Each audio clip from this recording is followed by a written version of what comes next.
Et puis ce pont n'avait plus suffi. On voulait faire passer des trains dans la vallée, relier la Suisse à la France, aller jusqu'à Chamonix.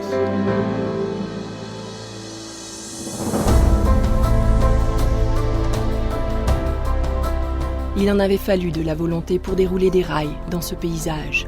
12 tunnels et 46 ponts et ponceaux, dont le plus majestueux de tous, celui du Trétien, avec son arche qui domine la rivière de plus de 40 mètres.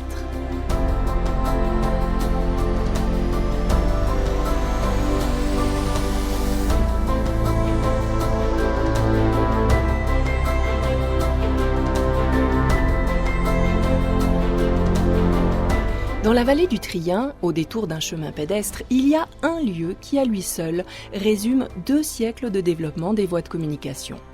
Au fond des gorges, la perspective sur les 3 ponts qui enjambent le torrent du Triège, entre les Marécottes et le Trétien, sont des repères historiques qui nous permettent d'imaginer les changements de mode de vie qu'a connus la population locale. Quand on est sur ce vieux pont ici, on les voit les 3.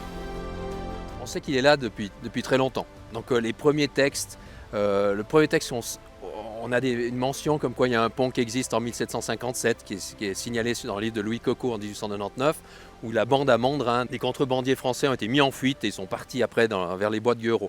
Donc on a ce texte-là qui dit qu'en 1757, on a un pont. Ensuite, la vallée du Trien a été parcourue, en tout cas depuis l'an 1000, et même avant, il y a des traces archéologiques qui datent bien avant. Une arche de pierre très ancienne, comme il y en a 15-20 encore en Valais, avec la particularité que c'est ce pont qui mène nulle part. Donc il a été restauré comme témoin de l'histoire des voies de communication.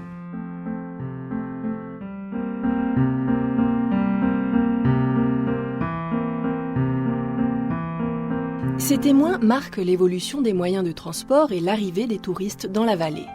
Le pont Muletier, le plus ancien, datant du 19e siècle, est déjà une attraction touristique à la Belle Époque. Il a une particularité, c'est qu'à la Belle Époque, c'est un peu le romantisme, on cherche des attractions, on est au pied des gorges du Triège. Les gorges du Triège sont aussi une attraction. Et puis on a ce vieux pont de pierre que l'on voit lorsqu'on passe sur la route des diligences, les gens disent « Ah mais tiens, c'est beau ». Et effectivement, les personnes qui ont aussi aménagé les gorges du Triège ont balisé le chemin jusqu'à ce vieux pont. Et c'était un attrait romantique de l'époque, de la Belle Époque, de venir voir ce vieux pont du Triège. Au cours du XIXe siècle, le chemin muletier perd de son importance. Il est détrôné par la route des diligences.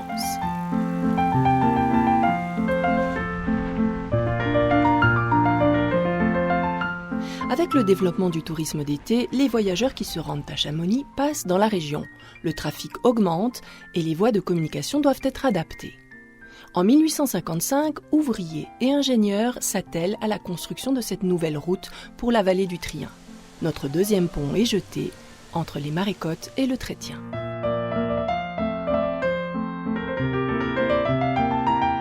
On décide de bâtir une route carrossable. C'est une route de 2 mètres de large, grosso modo, qui est bâtie de Verneillat jusqu'à Châtelard entre 1855 et 1867, avec l'objectif premier de détourner une partie du flux touristique de Martigny à Chamonix, qui jusque-là, et continue à le faire, passe par le col de la Forclaz, soit le col de Balme, soit le col des Montets, par Tête-Noire.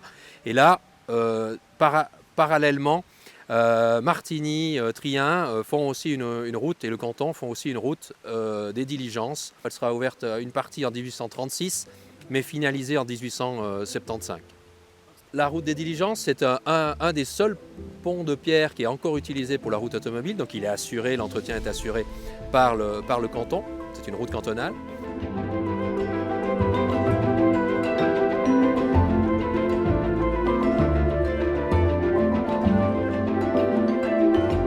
Et puis un jour, on a voulu faire passer des trains dans la vallée, relier la Suisse à la France, aller jusqu'à Chamonix.